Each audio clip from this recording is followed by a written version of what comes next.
usualsuspect6.com.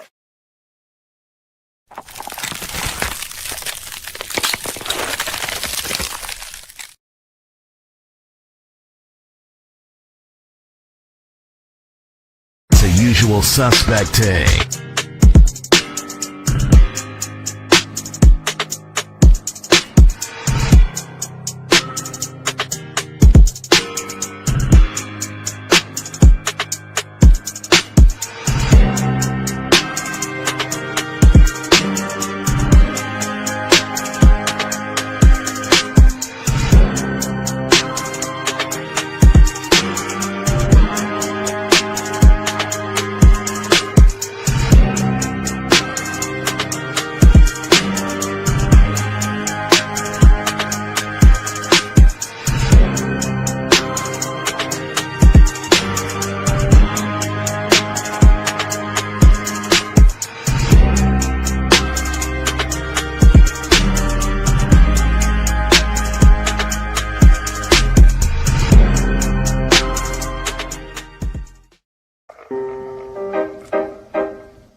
Opportunity at the belt, but once again, we so blessed to fight him.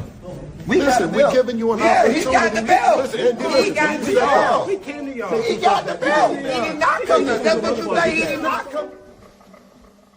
No matter how they try to belittle you, attack your character, create lies and false narratives, understand two things.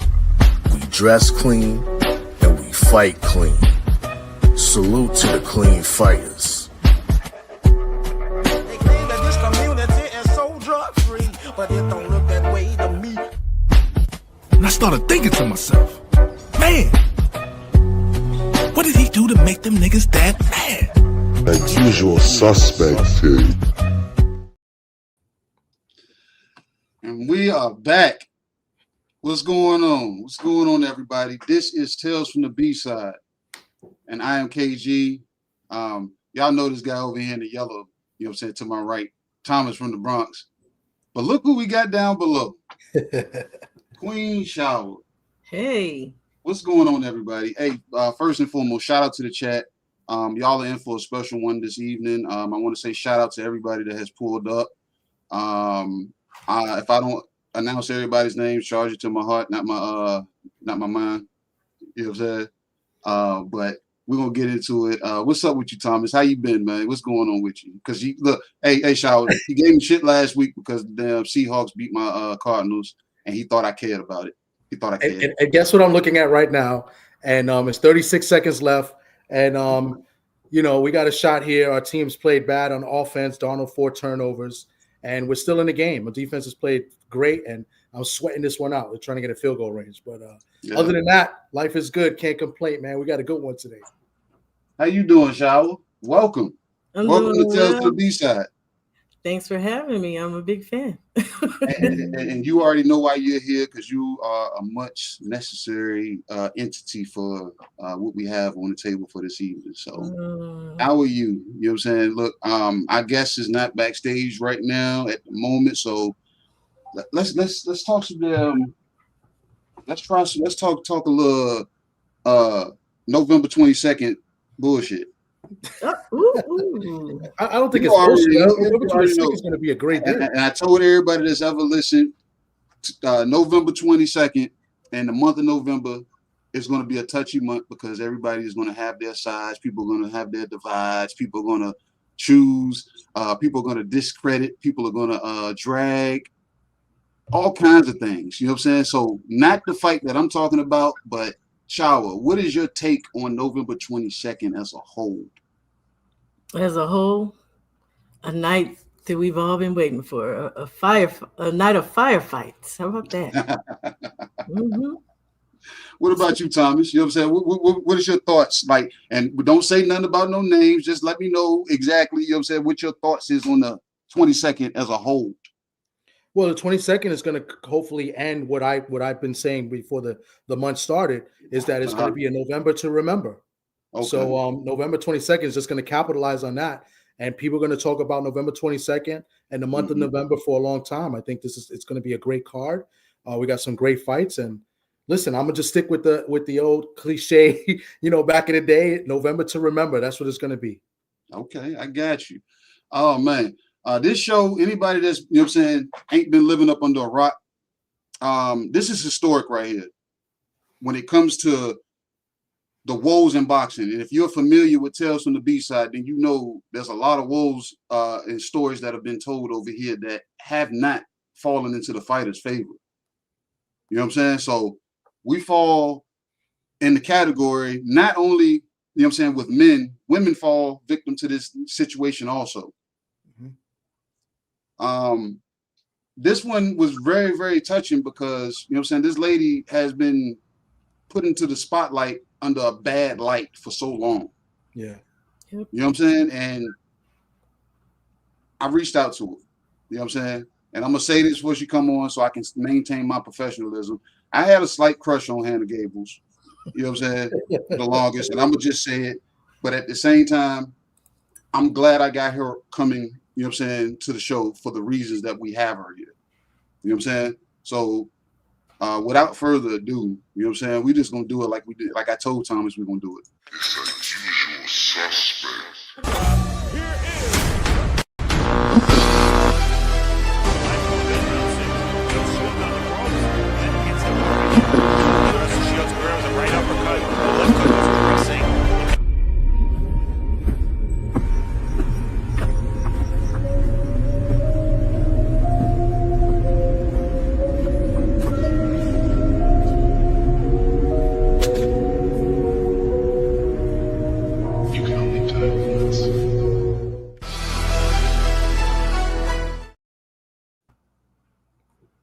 Hanna Gabriels, how are you, Queen? Is she there? It's on mute right now. It's probably having a little difficulties. Yeah. We gonna keep it rolling until get the technical difficulties out of the way. Like I said, everybody that's been listening, if you listen to other content creators that, because she has come on and she wants to tell her story in totality. And I've seen her on a few different platforms, and they gave breakdowns. And this lady, she's willing to talk. And when I talked to her, she told me, she's like, I want to talk, but I'm going to hold it because I have a set of documents that I need to get situated. And once I get those documents situated, I want to come and talk. And here she is. Ms. Gabriels, how are you? Hello, everyone. It is my pleasure and my honor to be here tonight with you. Good evening to all of you and everybody that is connecting themselves to this amazing program. Thank you for inviting me. I am very happy and very fortunate for this blessing. In the words of Floyd Mayweather, hell of a fighter. Hell of a fighter. Thank you so much. Hell of a fighter. Thank you. I'm honored. Trust me, after only having one amateur fight in my career and, learning in my professionals, it is an honor to be considered a great boxer, a hell of a fighter, as you said. I have been trying to catch on all the time. So I am honored. Thank you. You're a lifetime athlete. So, you know what I'm saying? And I heard you say that before. You said you started at 5 years old. So you like this like you were going to turn into something to be great, whether it was a track star, tennis player, volleyball player, basketball player. My daughter plays flag football. So that's amazing. Yeah, so that sort of thing, like I said, that's right up my alley. And then, like I said, to watch you and me being a novice when it came to women's boxing originally. So when I saw you originally, I saw you for your looks. I didn't look at you for anything else. I said, that is a beautiful woman right there.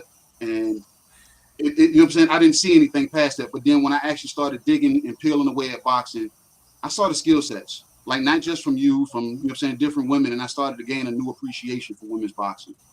So we're going to get this going. To my right is my co-host Thomas from the Bronx, and below him is Queen Shawa. I brought Thomas on because Thomas is my co-host, and he's a technical media person. Like I said, he's backstage at fights. Queen Shawa. This woman has been able to dissect boxing better than most men that I know. And she calls herself a novice, but she understands the sport of the game, the science behind it. And I needed a feminine presence to come in and be able to, you know what I'm saying, either press you or be there to nurture you. You get what I'm saying when it comes to what's being said. So I'm gonna step back. And I'm gonna let Thomas go ahead and fire away, or if Shawa's down there smiling, if she has something she wants to get you going, because like I told you before, we're gonna put the battery in your back, we're gonna wind you up because we want it all, because this is necessary. I would like to say first to everyone, you know, it's been 2 years, and I probably finished my investigation for like a month ago, a little bit less. So the reason why I decided to speak, you know, in all of this time, I have thought that opportunities will show, and they have shown, but they are always conditional upon the idea that I cheated. So, you know, I am being offered ridiculous amount of money, and so I cannot. I wouldn't even cover my training expenses. So, you know, I have said no to different occasions. But at some point, somebody asked me, "You're speaking about this so that you can fight?" And I said, "I don't know if I'm gonna ever fight again. I have been suffering the consequences." The worst consequences that an athlete can go through, you know, when things like this happens. And I'm innocent, but if I stay quiet for the sake of fighting, I'll be just participating in the same way. And I am on my way out. I am 42 years old, and I am the best boxer that I can be. People don't know that the growth hasn't stopped. But there is young boxers, parents that are investing in their careers, that are trying to get them to the place where they want to be. There are coaches, teams, sponsors, friends that sometimes get involved in the career of those who once, or those who dare to dream big. And when these things happen like this, it is very destructive. I need people to know about this, and I need for athletes to know that they need to participate in the conversation, that they cannot trust that they will be treated fairly if there is money interest. And we do deserve to be treated fairly. And I believe that people have to understand that every athlete, every boxer is also a human being. The only reason why I have been able to be an athlete since I was 5, and I'm 42 today, is because I've dedicated my life to this. But with that also comes having a family, having a daughter, having the life that I desire. Not everyone wants to be the best and have this spotlight. Most of us wants to secure a future where we can see our loved ones grow, you know. So I am doing this, and I am speaking. I'm not asking for permission to fight, and I don't know if it's gonna happen, but I do know that the purpose of what I have been through has to always do with serving others, because that's why on that face-to-face against Clarissa, I prayed to the Lord that I wanted to honor him with the fight.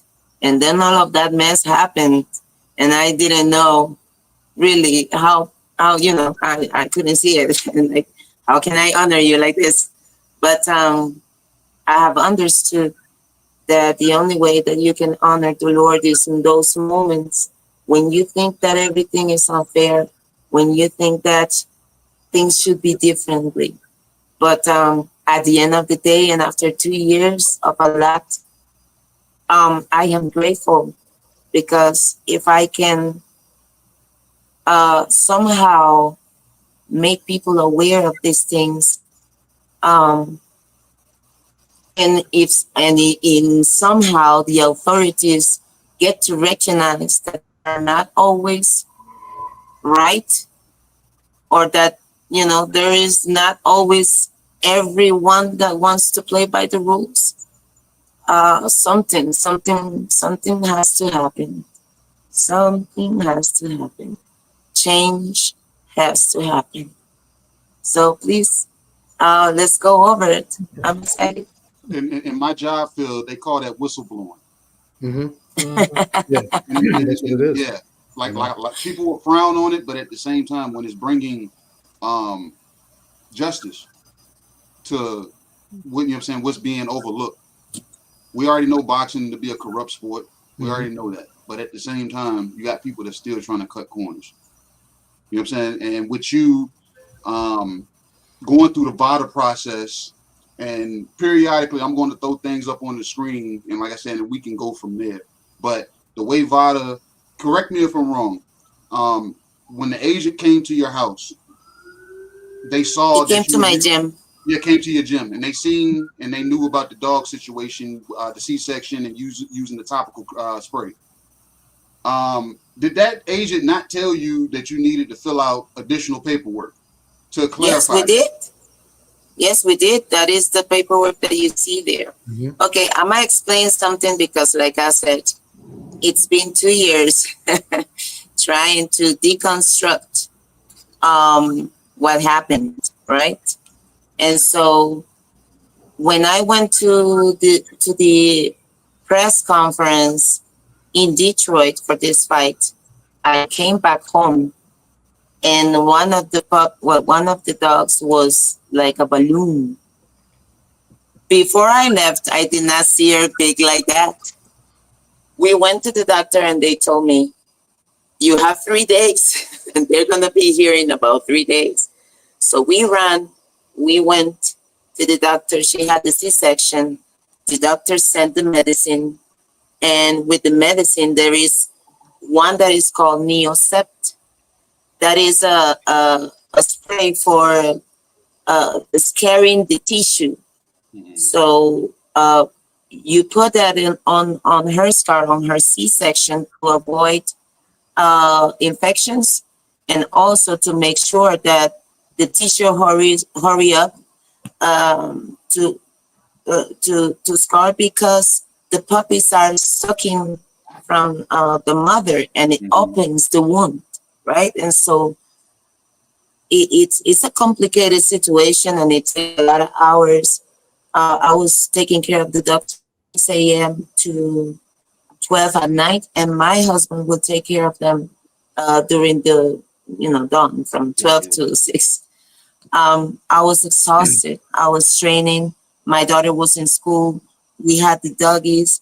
I have to cook. I have to clean up. It was crazy. And I already had 2 years not fighting, because since I got my heavyweight champion, I got COVID so that I could travel, and I almost died. And then when I got better, Perkins' manager told my ex-manager that the television did not want to see our fight. And that was it. So the next year I did not fight. And the following year I tried to contact my ex-promoter at the time, and it was very difficult to speak to them. I actually went to the World Convention in Mexico for the WBC to look for my promoter at the time, because they had changed. My promoter at the time was Lou DiBella, and then he unified himself with this other company that then became like a narco traffic or something like that. And then all of those contracts were like hanging in there. So when they contact me to fight Clarissa, I asked them for the termination of the contract. And if they could complete the fight against Clarissa, then I will sign that contract again. And that's how it happened. But when I came back to Costa Rica, it was a couple of days, it was 3 days before the puppies were born, but they were born on April 26th. And I want you to put attention to this part of the story because I just found out 3 days ago about this situation. So they were born, want to say 26, April 26. My ex-manager called me and sent me the forms for VADA so that I can fill them up and send it to him. But because I was so busy and because I was training and because I was doing so much, it took me from Thursday to Sunday to fill that out. If you go to VADA website and you go into the forms that you have to fill out, you will notice that there are about 5 pages of very weird stuff you have to fill out. You have to let them know where you're going to be 24/7. You cannot lie about it, which is weird because, you don't, if you ask me where I'm going to be for the next 14 days, well, I can tell you where I'm going to be around, but exactly, I cannot tell you. So I had to fill that out. And it was weird. So I needed a lot of his help. And it took me all the way to Sunday at night to send it, almost midnight, like at 10 at night. That was Sunday. Monday, it was Workers' Day in Costa Rica. So that's a holiday.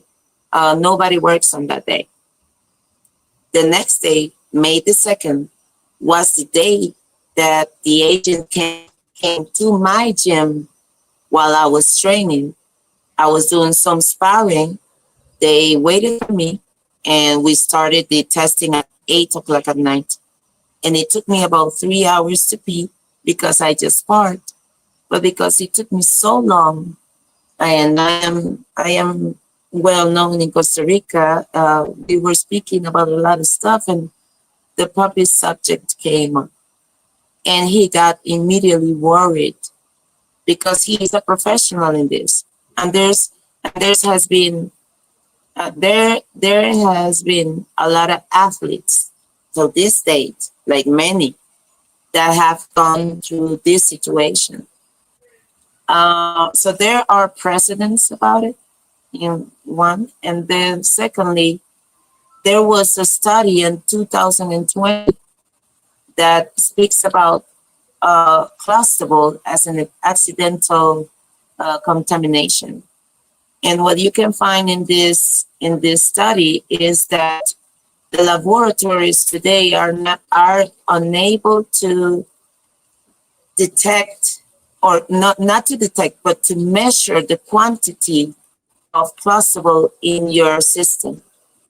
But the laboratory is able to recognize the metabolite that corresponds the via. How do you say via? That corresponds the way that you have taken it. If you were by spray, or is it a cream, or is it through injection? How it got into the body. Right. So there, a different metabolite appears depending on how you are exposed to it. My situation, the accidental spray veterinarian situation, the metabolite that corresponds to that is called M1. And that you can see over there, right? Yeah. There is another metabolite that corresponds to the other type of ingestion. They know that. They knew that. So the agent was worried and he told me, listen, this has happened in the before. We need to fill out a supplementary form which represents your only opportunity because once you're enlisted in the doping testing, the the WADA and all of these people know that an athlete could be contaminated accidentally. But if you don't fill out this, you are allowing them to Whatever. consider you guilty with no right, with no, there's no excuse will matter, right? Yeah. And then I said, okay, so now what we do, we send this and what? And he said, well, listen, we are here to protect the athletes and to make sure that they will not hurt themselves when they do these type of things, or when they do substances. It affects them, and we do this for research, but we do it also for prevention. And you have to trust the authorities that they will manage this information with integrity, with ethics, and in the best of your interest. So we sent it. May 9th, they came back and they did the second exam. Remember, I was rushed from Thursday to Sunday. Monday it was holiday in Costa Rica, and at 8 o'clock at night, I had the people of the agency in my gym. What I found out 3 days ago is that whenever you submit a form, it takes 2 to 5 business days for the information to be processed, for the agent to be assignated, and in those 5 days, I have to receive a written notification that says that I'm enlisted in the program and that I will receive a visit at any time for the next whatever days. I did not receive that. I also found out that in the newest the study that was done in 2023 for accidental ingestion doping for accidental clustable situation, and there's another one in 2025, is that metabolite M1 only lasts in the body 6 days. Wait. When my 6 days, but so metabolite 1, when it's what it takes, it's about 6 to 10 days, but it takes around it takes 6 days in your body. Right. So did they tell you how long? Did they tell you how long that it took before they actually ran that test in? Because you're saying they gave you the... No, what I'm saying is that when I got tested, the agent knew that the medicine that I was using, if I was using it, I could be contaminated. So we needed to fill out the report. But with the report, that we sent evidence as well, of course, right? So we sent that. All that happened. They came and they did the exams and all that. What I found out, because when I sent my legal documentation on June 16 to defend myself, there was only one scientific study about clustable, which said that metabolite M1 was the way of exposure of accidental, right? Right. They knew that information. They did not take it in consideration, and they did not inform anybody about that. I found out 3 days ago that when I submit the form, there is also a procedure, time frames, and assignation of the agent, and there has to be according to the rules, a notification to me Correct. in between those 2 to 5 business days, which it didn't happen. Actually, the reason why I had looked into it is because I remember that the agent came to the gym and he said, because I'm well known, he said, Hannah, it's so weird. This solicitor was unusual. And I asked him why. And he said, well, it was like an urgency. So everything was so quick and I don't know, they told me I had to be here quick. So here we are. But it was unusual to him because there are actually time frames that they have to respect to ensure that the process is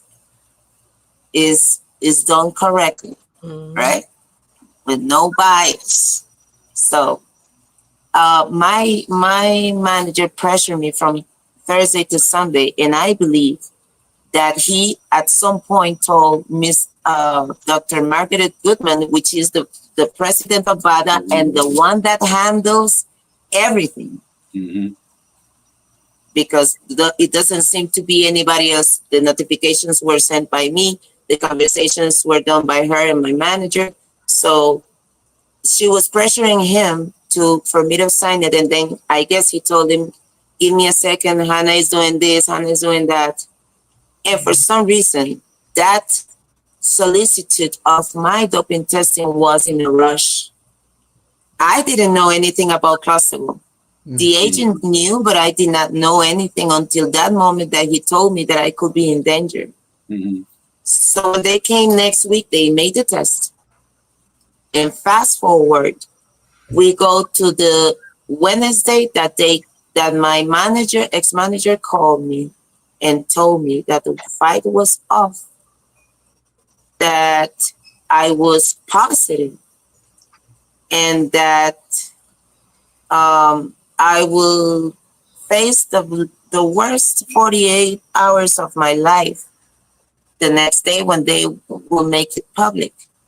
But I just kept asking, what happened? What do you mean I'm positive? And he says, I don't know. You tell me, right? And I was like, well, listen, there was a possibility of me being contaminated with the dog's medicine, but they have the supplementary form. What is going on? Did you ask about it? And he says, listen, they said that they opened sample B because I told them to open sample B, and they said that the substance is doubled. That's why there is a life on my behalf after that happened. Well, where I say that the substance was doubled, because that's what I heard. But the study, the 2020 study, the only study that speaks about placebo, which VADA should be in vanguard with, says that they cannot measure. So when they told me that there was a sample that had double the amount of the substance, it was a lie. But I repeated it because that's what I was told. Now, I received that information. I went to the gym. All of my clients were waiting for me with presents and everything. They were so excited about the fight. They were saying goodbye to me. It was one of the most difficult moments to face deception in people's faces. Is very difficult to face something like that. But I went. They were amazing, and next day it was announced. I was actually on a high school giving a empowerment and self-defense workshop, and they announced everything. I received the notification for VADA and on the 30th of November. according, no, 30th of May. I'm sorry. I was verbally told that Wednesday, but when I checked when I asked for that information to be sent to me, they forwarded to me, and in the chain of conversations, the first notification goes to all, and there was everyone but myself. 3 days before, they announced it to me verbally, because the official and written notification was sent to me until the 30th. By then, I knew that I couldn't do anything, right? One Wednesday, the following Wednesday, I woke up thinking that I had the greatest idea. And I said, let's go to a laboratory, let's ask for a test, and I should be clean. And we can rub it in their faces, right? So I went to the laboratory, and the worker there told me, "Oh, Hannah, we wish that we could help you with that, but nobody can make a solicited for a doping test unless it's an authority, an entity that has the authority to ask for it, and it will take long, because first, when they make the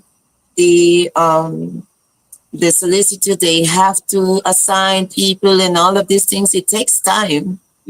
That's the second time I heard that, right? And I was just sad, because I knew at that moment I couldn't do anything. But on the 7th of June, I sent a letter to Margaret Goodman, the president of VADA, along with Alberto Leon, which is the person in charge of the clean boxing program from the WBC. And I actually had to ask Mr. Alberto Leon, I had to ask him on an email to send me my notification, and then he sent it to me a little later. And I asked Dr. Margaret Goodman to please review the documentation, the supplementary form, and the evidence that they had in hands, because I thought it was the way they communicated my situation. They didn't say it was plausible. They said Hannah turned positive from a derivative of a testosterone, blah, blah, blah. So it sounds like I was cheating. They never said, which was the substance. If they would have said the substance, I would probably, spoken differently. But also, I want people to understand, because a lot of people told me, why are you coming to speak until now? And like I said at the beginning of this, it's been, since it happened, I've been studying my case, and I've been trying to understand what happened. But there's implications when you are an athlete that respects authorities and respect rules, and do as is he or she is supposed to do. The implications also of this situation is that you will be silent, and that they will handle, because they are the ones in power, and they are the authorities, and they are the ones that know. You are subject to what they decide. So it is not like I knew much, and it is not like I was allowed to, really. So I asked Mr. Margaret Goodman, as you can see over there, that I will not open the sample B, because according to my friend, my lawyer, if I ask for the sample B to be open, they could discard the petition if they can prove that the chain of custody was done correctly. Yeah. But maybe I wouldn't have not been contaminated then, because the metabolite only lasts in the body 6 days. That's what I was Right? asking you about earlier. Yeah, that's what I was trying to get at earlier. I was exposed to the medicine 12 days since the day we're born. So probably if the times would have been managed how the rules say, the window of me being contaminated will have closed. But I'm not trying to say that they should have overlooked things. What I believe is that another test should have been run. Because my thing is, Hannah, I don't want to cut you off, you know what I'm saying, but I'm leaning on this damn agent, because he pointed out the fact how famous you were, how known you are, how everything about this. So him knowing this and telling you to fill out this extra paperwork, he should have made a phone call to expedite that. Because I'm like, I got a situation here. She has, you know what I'm saying? That was one of my questions. That was one of my questions. That is not allowed. Yeah. That is not allowed. That agent. That is not allowed. The agent is rubbing me wrong right now. Yeah. Like I gave you this information, and I know that it's under a timetable. I should have made a phone call in that moment to say, hey, she has extra paperwork coming in. We might have to hold this up. Yeah, but another little piece that I feel like is forgotten is that Hannah, and correct me if I'm wrong, you voluntarily submitted those documents and submitted, the what is it, the veterinary product, and you told the agent as well. So it's not like he informed you after you informed him. So that should have been ordered as well. But this is the thing: the agent, the one that was assassinated and the one that was in charge of the chain of custody, did his job right. He did not do anything wrong. What happened here is this: remember, every fighter that goes and fights for a world title right now, maybe for about 3 or 4 years now, they are subject to VADA and the clean boxing program, especially if they go for the WBC. Because I don't know how, I do understand that the sanctioning bodies have their own rules and their own way of working. And I believe only when they are doing unified or they're unifying or they're doing undisputed, whatever, they are subject to VADA and to the clean boxing program. So that means that clean boxing program and VADA are the ones that are looking up to this information. They are the ones making the solicitudes, the petitions for the exams. They are gathering the information. They get the results from the laboratory. And VADA says, I only deliver results. Yeah. But according to their website, they say that when they will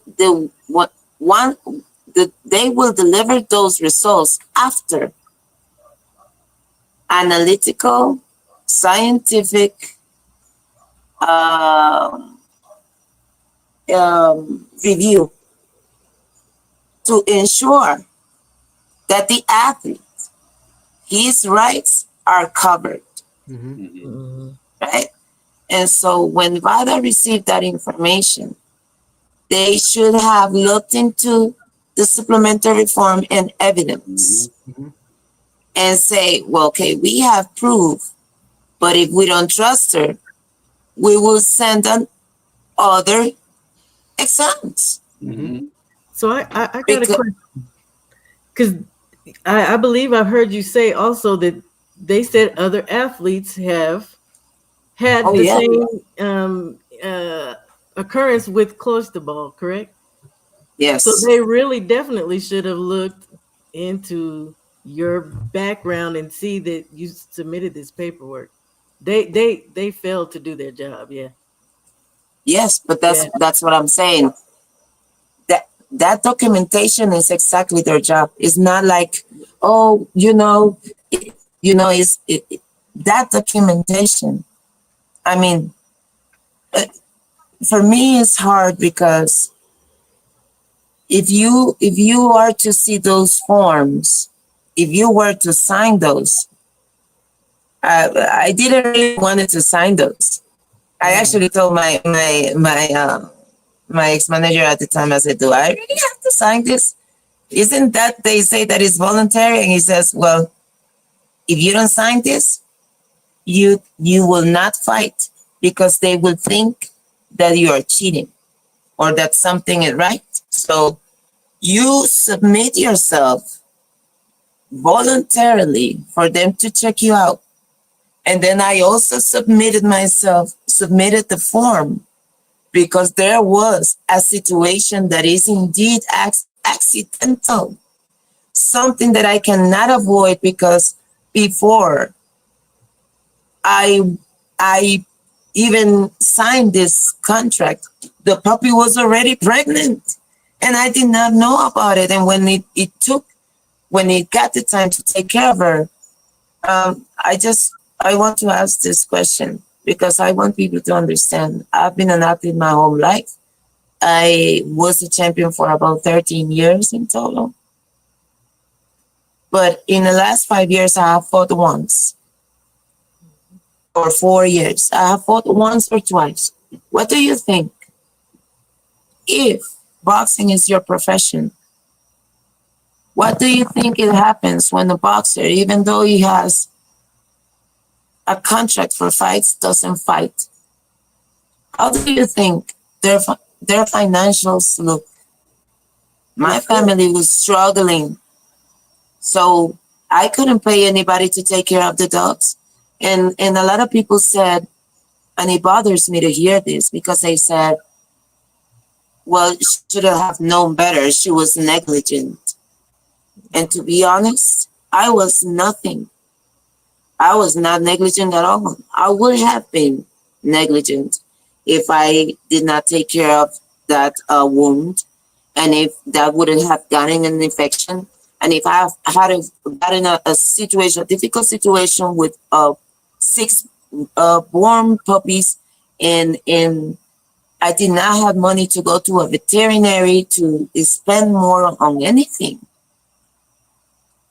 This is something that it was a familiar situation, a family situation, that if they say they care so much about athletes, they at least should be able to see the human in them, the human being in them, you know, the one that has responsibilities and the one that's been what's been. Because the other day somebody asked me, have you ever had problems? And I said, look at my resume. I've been a champion for many, many years, and I've never gave promise anybody. I've been always a professional. I carry myself in a professional way. I have made that one of my commitments. Yeah. They see humanity. Go ahead. I was just going to say they see humanity in the individuals that they choose to. And this is just why I've been curious, because it's been 5 years now, right? Almost, that we've been wondering what happened. And then when the rematch came up, so it's actually been more than 5 years now, right? When the rematch came up, it was like, and all this hit the fan, you know, we were all just left curious and wondering, because we've seen other individuals come after you that have popped dirty for true PEDs, and they are fighting again. They're fighting coming up here shortly. Yeah, real stuff.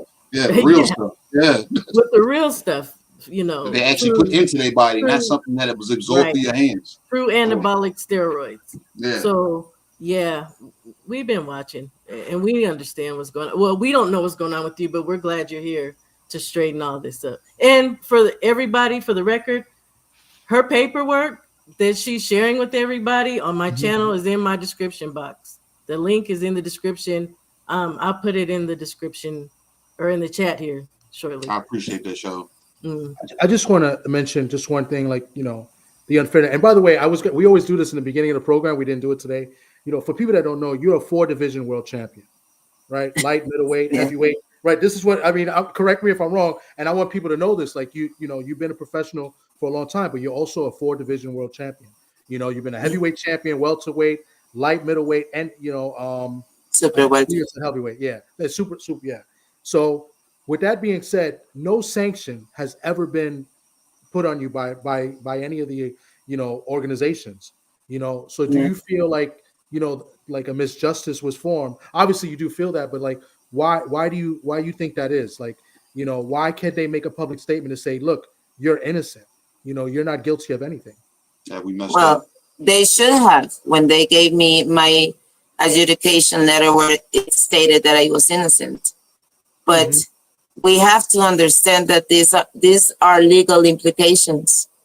I mean, if you are an authority in this area and you have rules and you have regulations and you go against all of them, why would you? What does that mean for your credibility as an entity that is fair and that cares about the boxers? Yeah. No, you're right. I mean, the WBC is one of them, and I've been very vocal about the WBC because the WBC and Suleiman has done a lot of shady things, and I'm on the radio every Sundays on Ring Talk Worldwide with a guy named Pedro Fernandez who has a good relationship with Suleiman's father. They kicked us off the radio. We used to be off the TV because we used to be on WBC TV. They kicked us off the TV. Airing the radio on the TV because we voiced our opinion on a fight. So like, I mean, it's something that has to be said about not just the WC, but these other sanctioning bodies as well, and these organizations that, what they're doing to these athletes is completely wrong. I think that I cannot speak for others because I don't know the situation, like I said, but when it comes to the doping situation, this is what I want people to understand because I was a champion for many years and I always did doping testing, but it was regular doping testing. You urinate and they test you for marijuana, for coke and all of these things. But once I believe and I understand that they are doing this to elevate and to ensure that the performances are fair. Right? If you see Clarissa's press conference before the fight, my fight, the one that I wasn't there, that she was with Marisela Cornejo, and she said there was no hard testing before I came up and asked for it. I am, and then she said when she said that she thought that maybe I knocked her down because I was probably then positive in pets, like I was at that moment. So I'm trying to say the boxers are in a very, very, very vulnerable situation, in a very vulnerable position when their information is not truly fairly and according to the rules, which is the most important thing here. Because everybody has pointed at me and say, hey, you did this and you went against it and you violated this, and I didn't violate anything. Wow. And that's the problem. There was a lack of respect to their own rules, but it was not on my behalf. But it was so easy to believe at the time because, like you said, the media spearheaded it. They got ahead of it all, and once they put it out, and you already know that the type of culture that we're in, they're looking instantly to cancel someone. And once that made it to the other side, everybody started dragging. You know what I'm saying? So without this information and then them having you sit silent, we're sitting back like, what's true? Well, what's not true? I want to say you have seen those for everyone that wants to see those documents. You will see only facts. Yeah. Only facts. I'm not talking about my experiential part. What this have, how this has impacted my life and the life of my daughter, and how her future has been jeopardized in so many ways. But there was somebody asked me, why aren't you fighting? And I will not say the name because I respect that person, and we cannot shoot the messenger. And I have a lot of respect for that person. But I was told like this. Listen, they say that all of that legal stuff, all of that crap, they don't care about. Who's that? They want you to write a letter, not admitting that you did anything, but saying that that that you know that what happened was wrong, and that you will submit yourself to do whatever is necessary. Remember, I did that with VADA. I'm still submitted to the resolution because I got that resolution until November. Right? But I was not sanctioned. My bills were still with me because they knew I was innocent. They couldn't sanction me in any way.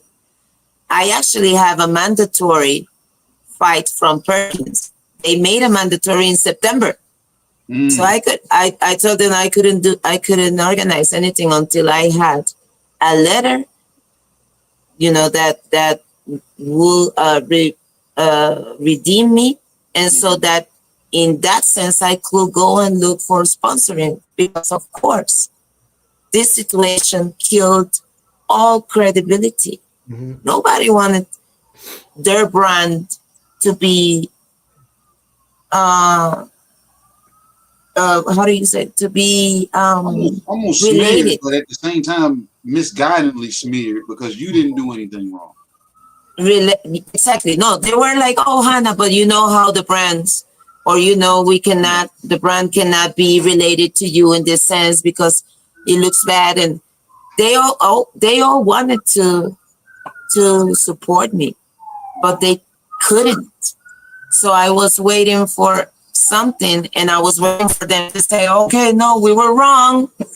Hanna is good to go. Like, yes, right? None of that happened.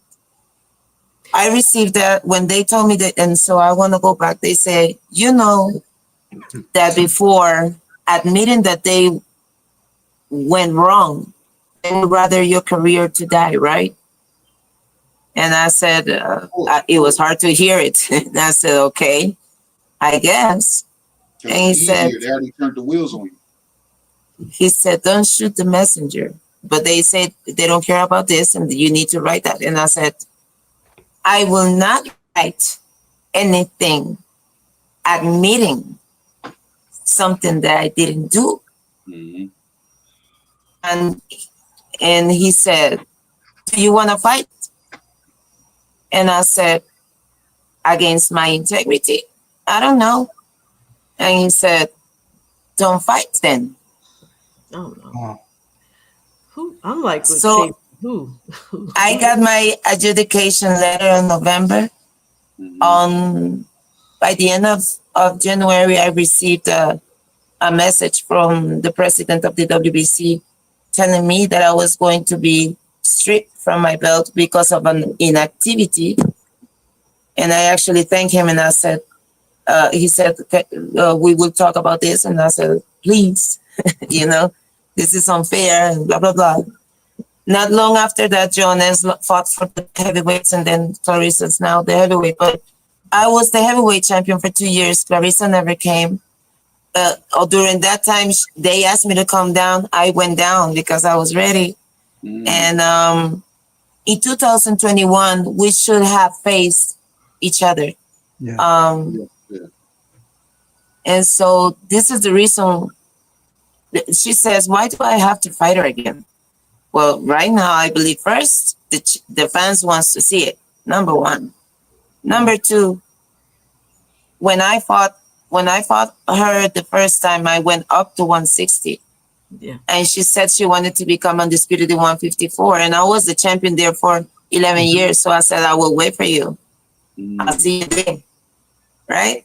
I trained my ass off because I really wanted to bring to the table a better fight, a different fight.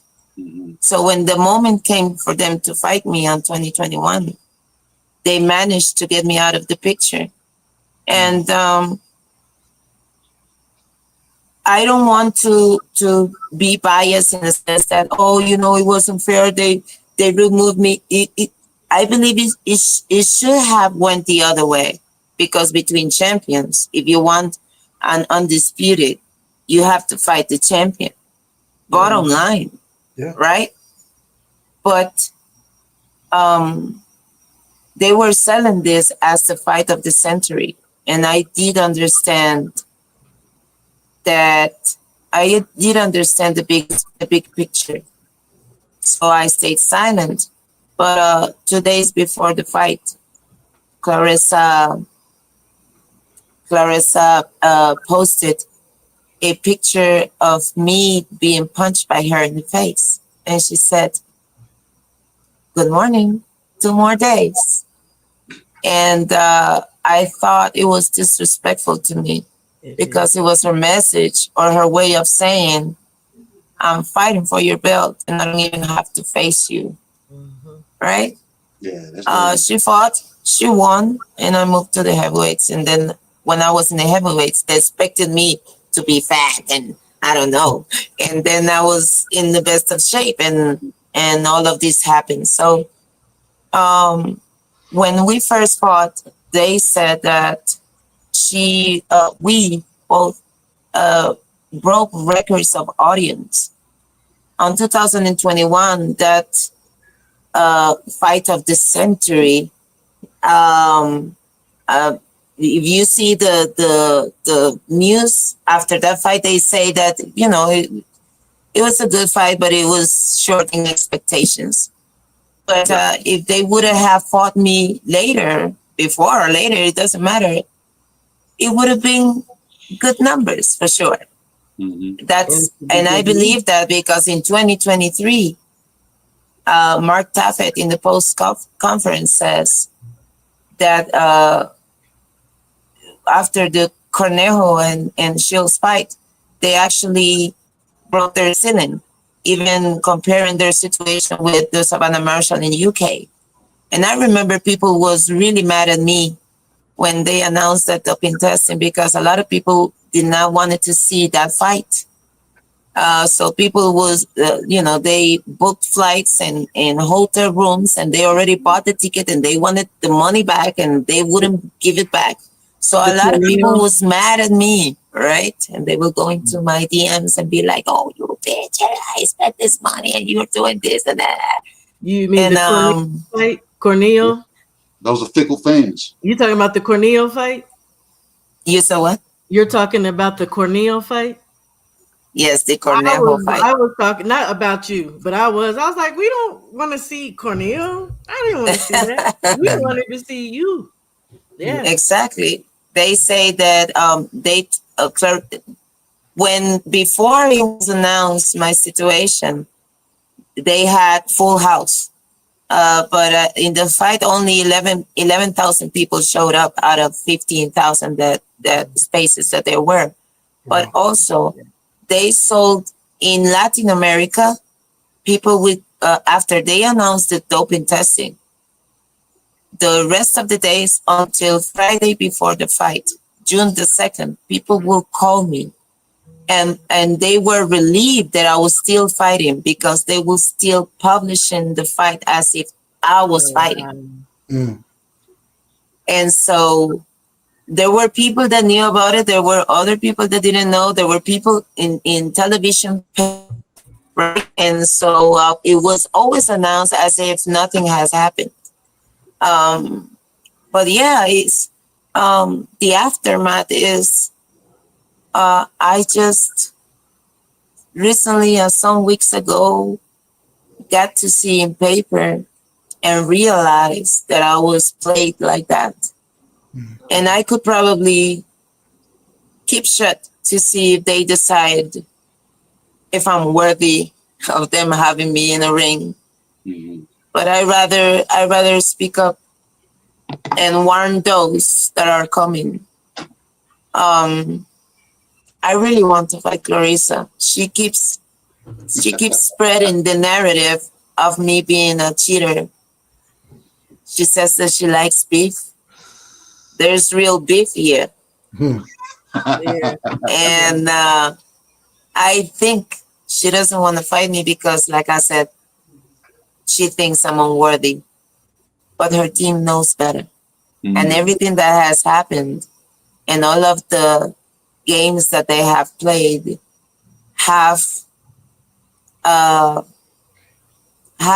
gotten to actually make me realize that I am that of a big of a problem. And You're worthy. even though I have gotten better and I'm ready to go, and I wish it with all my heart, if it doesn't happen, I am happy with being able to fulfill the purpose of warning others. And I want athletes to understand the only reason why there is a business at all is because of us. Yeah. So please, please, please make sure you are taking care of yourself. Make sure you participate in the conversations. Make sure you prepare yourself to defend yourself because you are worthy of it. Even though there will be people that will treat you as if you are not. But that doesn't matter. Your worth is always intact. Have you already started grooming Hanna 2.0 to pass the torch to be next Costa Rican that didn't make it and was shorted based off of, you know what I'm saying, your shortcomings? I did not understand. Can you speak a little slowly?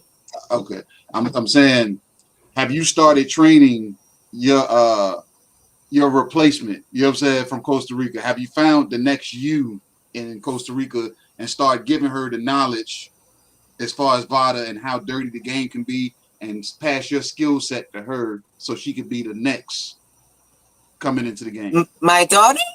Or your daughter, or whoever is Just in the anyone team in Costa Rica, yeah. It's breaking up a little bit. Yeah, I'm sorry.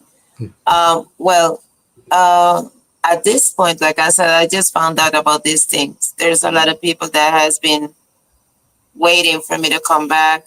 There's a lot of people that say, you know, she's too old, her time just passed and everything.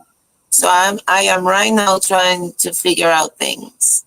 I have a good opportunity on the door right now. And it seems to be a team that believes in me. Is that wants Virginia? to. Huh? Is that in Virginia? What? I said, is that in Virginia? Virginia, here in the United States. Is that in the United States in Virginia, by chance, he's asking? No, that is not happening anymore. Because I was I was offered a bigger deal, a better deal. So you know, I was told, you know, they told me, okay, I offer you this for you to throw everything away, and so I threw it away. So I'm about to probably close that deal in the next week or so. If that happens, then you guys will see me fighting regardless. Okay. Regardless, if they don't want me, if they don't want me fighting, regardless, they will see me fighting, and I will be able to show some of the great advances that I have. And I'm a totally different boxer. I'm very proud of the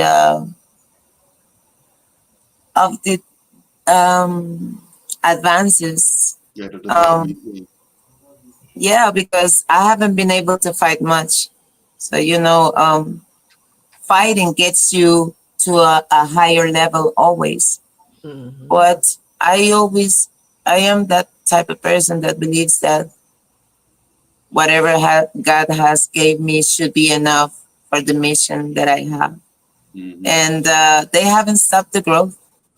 And I want to say, last fight I saw, Clarissa, Lenny Daniels did very good. Mm-hmm. So Pulled that girl up. She pulled her up from lightweight, man. I got a question for you. But What yeah, weight go class? ahead. What weight class you gonna come back at? You know everybody wants to know that. Super Oh middle well, still? I right now my weight is 165 pounds with clothes.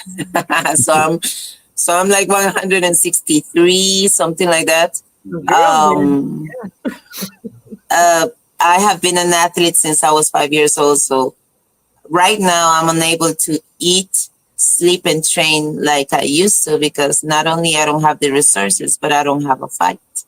And that makes it very hard with the few resources that we have to gather that to maintain a weight like that. But I'm thinking as soon as I start training in the camp, I will lose in about 12 or 15 days about 10 pounds. So I want to fight back in 154. Ooh. And I don't know, maybe 147 is in the door if my body responds well. But I think 154, my all-time division should be the place. Okay. I got questions too. I know, you explained everything that's gone on. I read the documents. But I'll just make it real simple, like, because your name is cleared by us, it's cleared by the people watching, and like I think we needed to get out there more. That's just me. I'm always trying to help people. I want to, put people out there and prove their innocence. If you had one word to tell a message for the organizations that's mishandled your case, what would it be? To the kids and to the people? To the organizations that mishandled your case. Oh. What would it be if you had to tell them? You have to tell them something. Yeah. Well, first of all, I would like to say that I have proudly been a champion of the different organizations, and it's been always a privilege. I am happy that I was able to bring this to the table because it makes me happy to let you know, all of you know, you were wrong about me. I have always respected our sport, and I have always committed myself to it with integrity, with ethics, since the moment that I became a champion. And I did understood um, the importance of the place that the Lord was giving me. I am not trying to be a victim, and I am not trying for you to redeem me in any way. I think that is a job that the Lord has in his hands. And I can't wait to see him do it. But I do want you, especially VADA and the clean boxing program, to acknowledge your responsibility. I want you to recognize how destructive your decisions can be when you decide not to respect your own rules. Your lack of respect for your own procedures speaks volumes. And I believe if you dare to announce to me on a form that if I fail, my life will be destroyed as it has been destroyed, you should at least recognize the power that you have and be fair and understand that we might represent a business to you, but we are human beings. We have a family. Some have a family, and you have jeopardized my daughter's future. And for that, I will not forgive you. But for everything else, I only hope that my case serves to those who are in danger if you do not change your ways. So, with all my humility and proudly innocent, I just want to humbly petition for your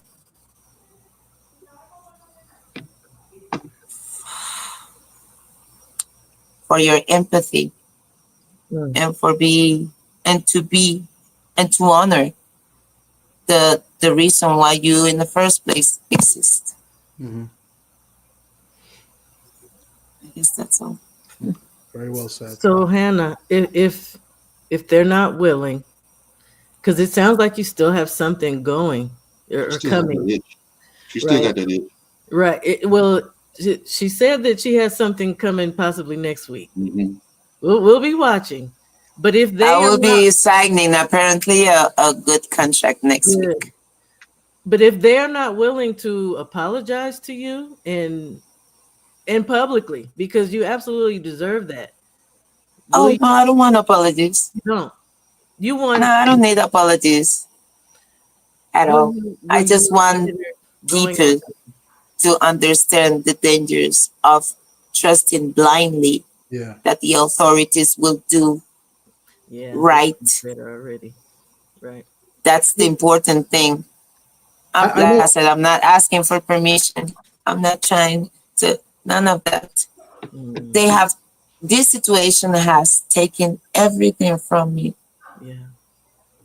And I have nothing left, only my voice, only the evidence that I have to announce to all of those that are dreaming on holding a belt like I did one time. Be careful. Yeah. Be careful. I know you don't want any, you don't care for any apologies, but shouldn't they be held accountable and and help and take responsibility for what they did and clear your name and say, look, we made a mistake, we didn't do something we were supposed to do. Hannah's completely innocent. And we apologize. Maybe to apologize, you forget about that part, but to hold accountable for their mistakes and to let people know what they did, because it goes on. Like, we have guests all the time on this show, right?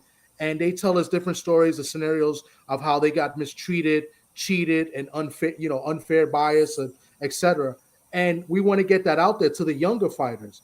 So holding them accountable. But for you, what would you tell the younger fighters and the people coming up? What would you tell them and how to deal with these systems in place? Whether it's VADA, the clean boxing program, what should they look out for, so that they don't fall, for any of the injustices that's faced you? I think that they need to inform themselves, but it's truly not the job of the athlete.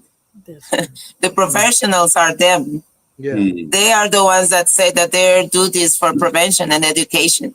I haven't received any help from VADA or for the clean boxing program to do anything. They just received information and decided if I was innocent or not. No help whatsoever. No, like trying to explain, nothing. So I am tired of people thinking that this is the athlete's responsibility. It is not. It is their responsibility. They are the professionals. They are the authorities. They are the ones that know about this. They are the ones that have dedicated their life to these things. We know nothing about it. We train and we fight. And if we are to learn about this, the responsibility cannot be all ours. My situation is evidence that an athlete is powerless. From the moment that he decides to sign that, it's powerless. He depends solely on them. To follow So their they are own the rules. ones to understand that when they disrespect their procedures, their time frames, their rules, they are disrespecting also the work of that athlete. And they are jeopardizing everything that that athlete has built. And some of us have built, has been building a lifetime. Has anyone spoken out on your behalf? Any of the other fighters at all? Any? You said what? Have any of the other fighters came out and spoken out on your behalf? Oh, I don't expect that because that's you know, in these situations, if people take sides, then they probably get blocked because they are seen as a problem as well. So in boxing, you don't see people a lot, you know, supporting each other in these situations because I believe, yeah, you are just put it aside.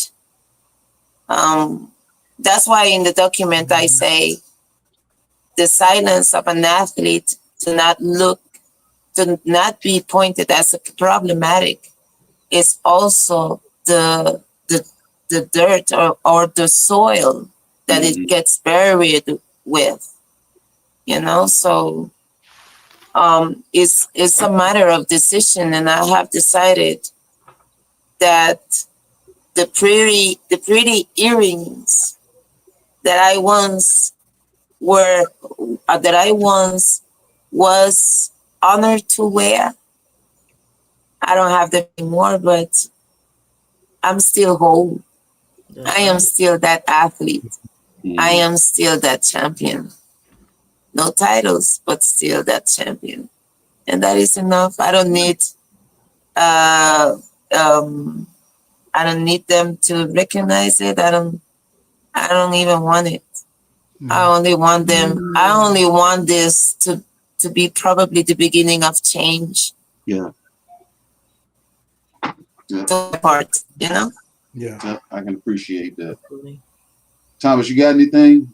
Shawa, you got anything? I'll close with my final statement, you know, and you guys continue on what she said. I mean, you know, from me to you, Hannah, and I'm sure everybody else agree, you're always going to be considered a champion. You may not have the belts, but we're going to call you champ nevertheless because you're a champion, 4-division world champion. So, you know, and keep moving on. And, you know, you have a fan in me and myself.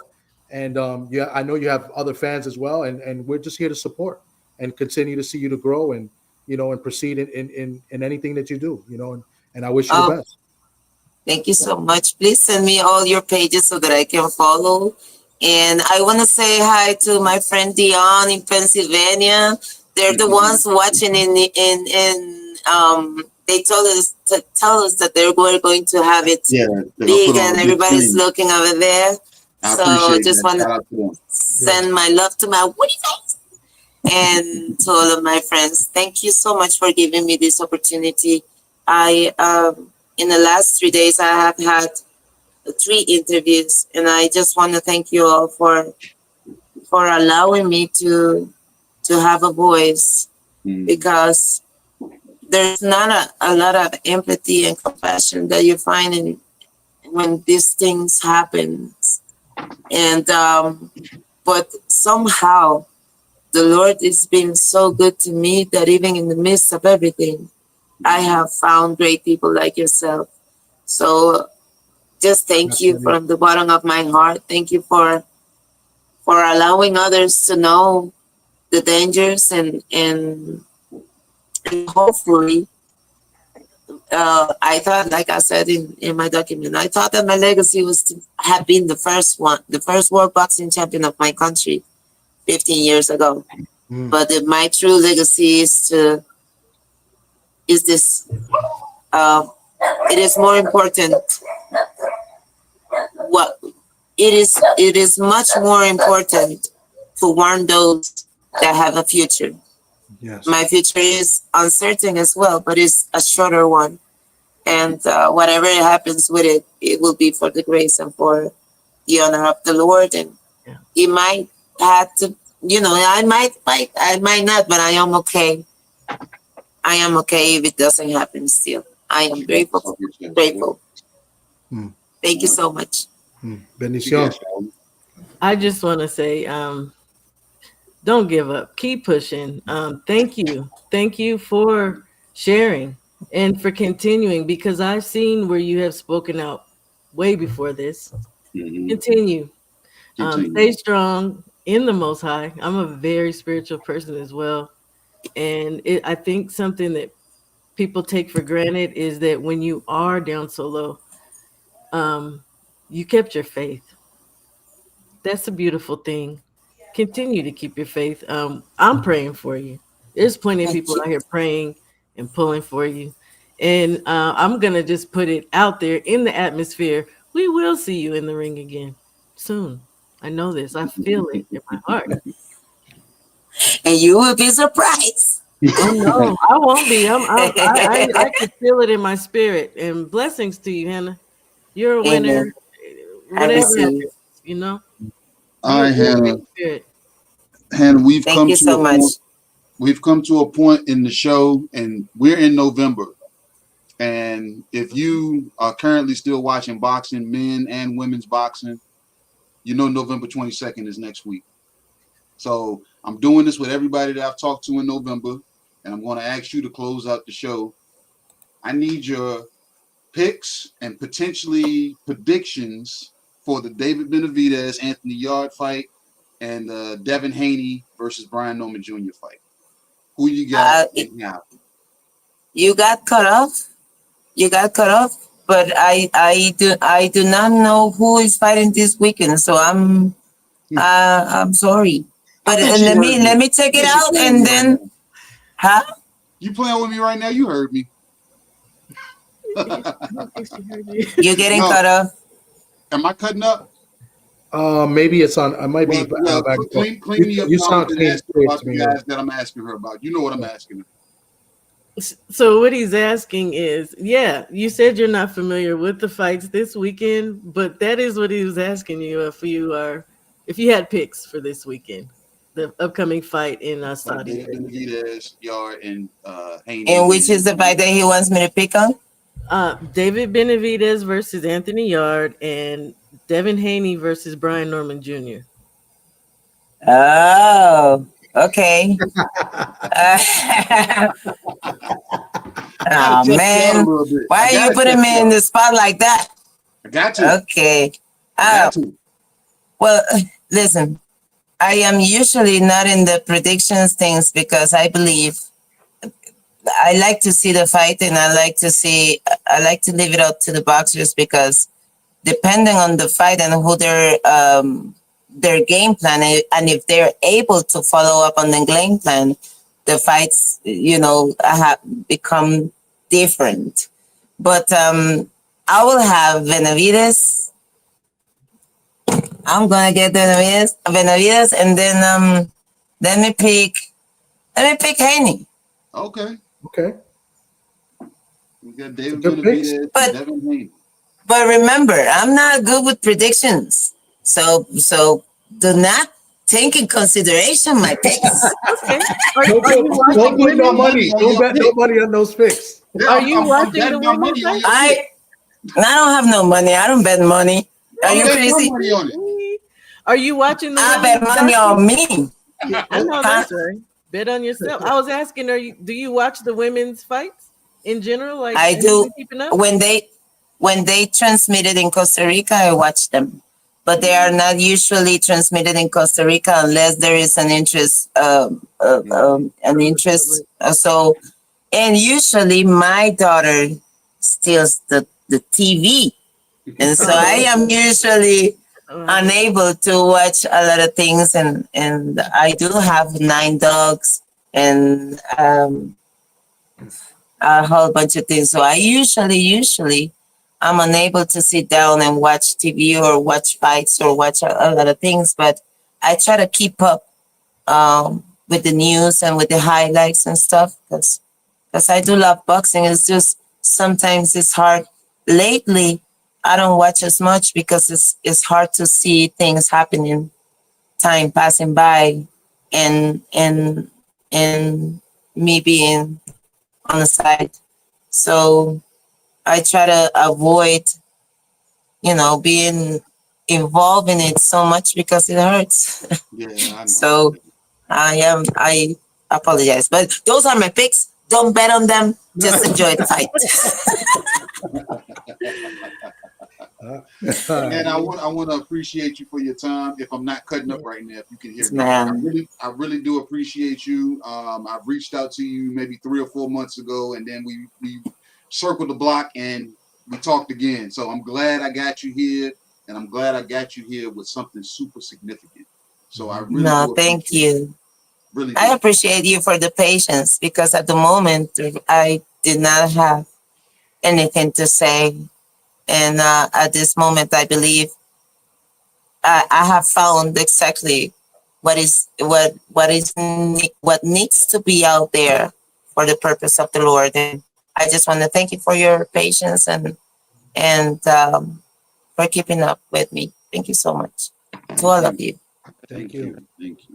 And bendición. Thank you too. I know you speak Spanish. You know, bendición. Okay? ¿Quién habla español aquí? ¿Tú? Poquito. Muy bien, muy bien. Muy poquito. No importa, poquito es bueno. Sí, gracias. Yo hablaba poquito inglés. My mom full blown Spanish. My wife, mi esposa, she says that I'm a fake Puerto Rican. Oh, pues salúdame a tu esposa, es brillante. Gracias. It has been my honor. Thank you so much for having me. Truly and really and truly, it's been an honor. And I hope if everything goes well, maybe we can talk about having you in Costa Rica. Maybe you can do something here. So it will be my honor, especially because you guys have been so open into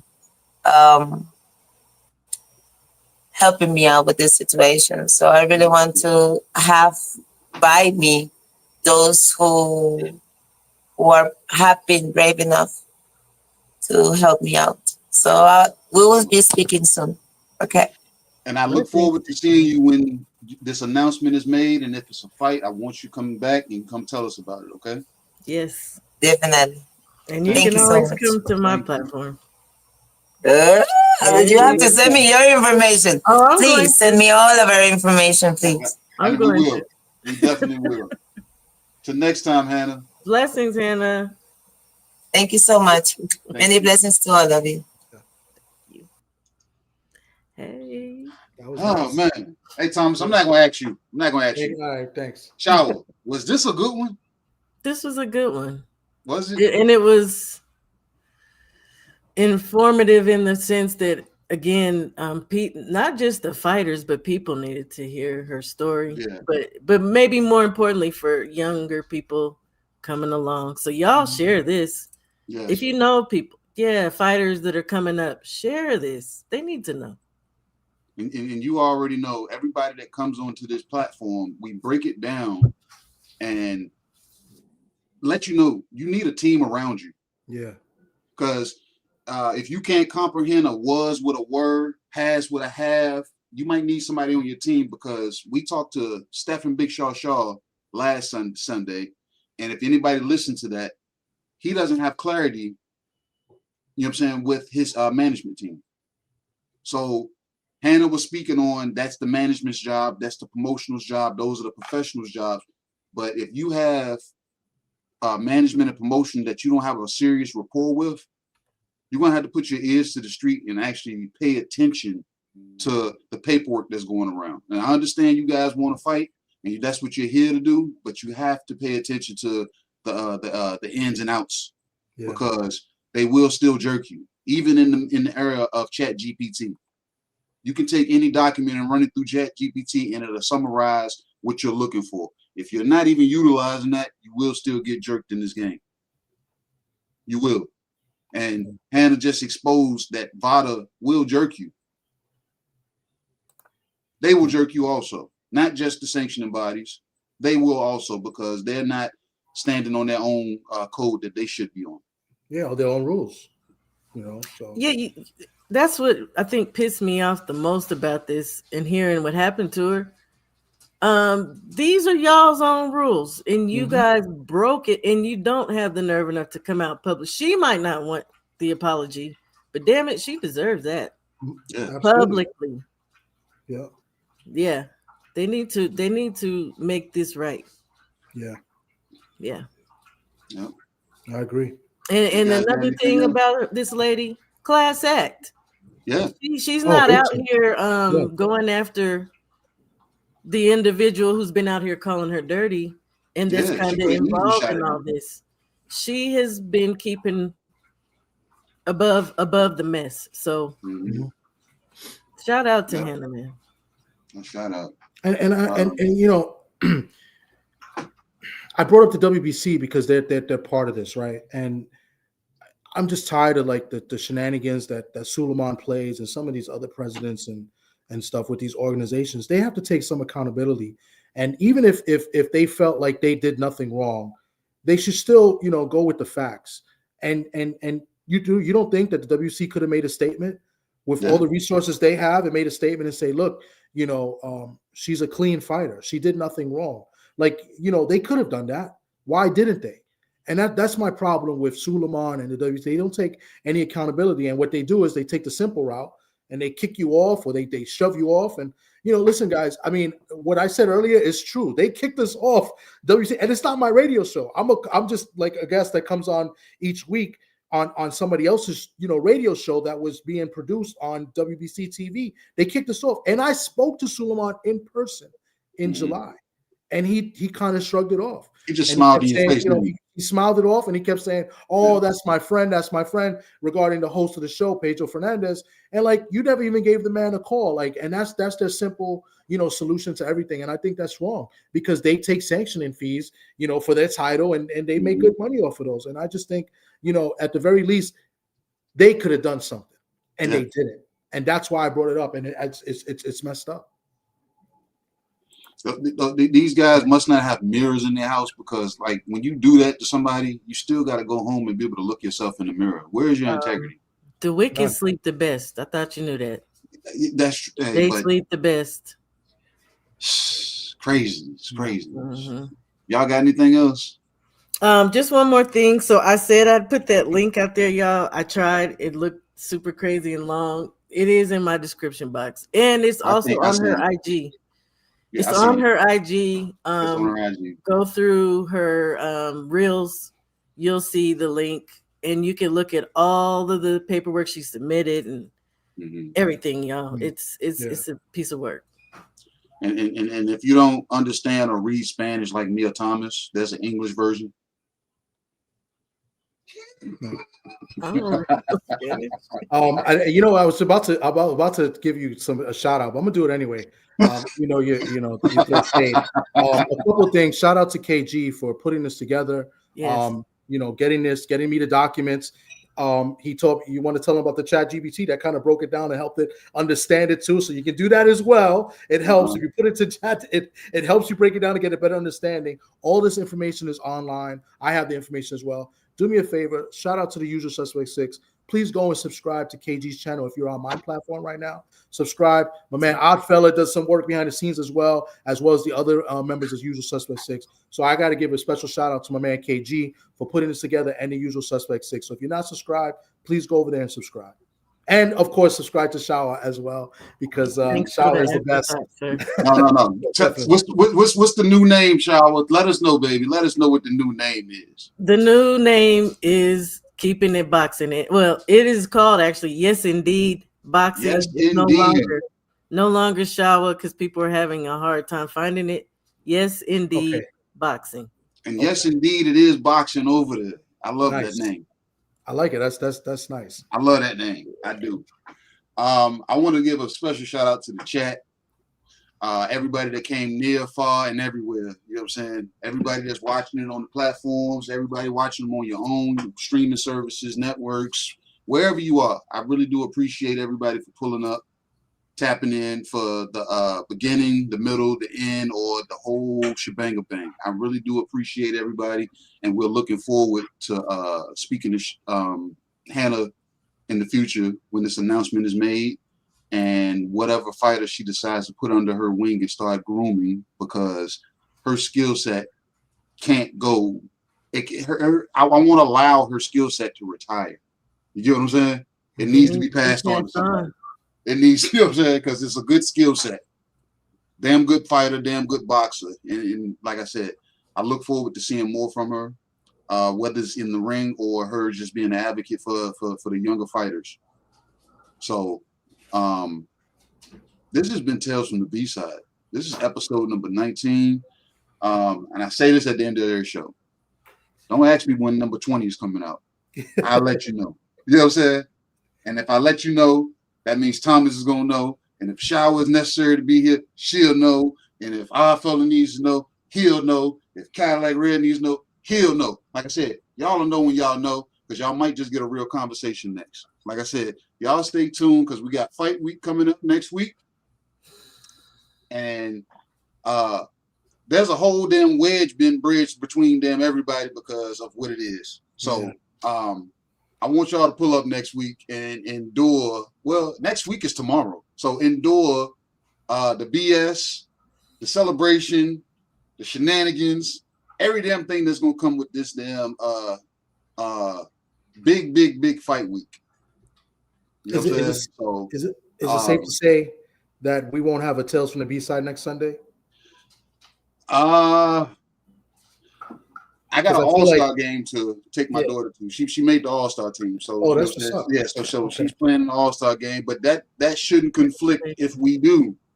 Okay, because I feel like everybody's going to talk about the fights that happen on Saturday the next day. So they are. So, so I feel if KG is able to work his magic and I pull somebody from that card, then we'll have a Sunday show with somebody from. Okay, so that makes sense. All right, so y'all stay. I'll hold off on any contacts that I have. All right, y'all stay close. Keep your ears to the street, because, like I said, I'm gonna pull another one out my hat. You know what I'm saying? So.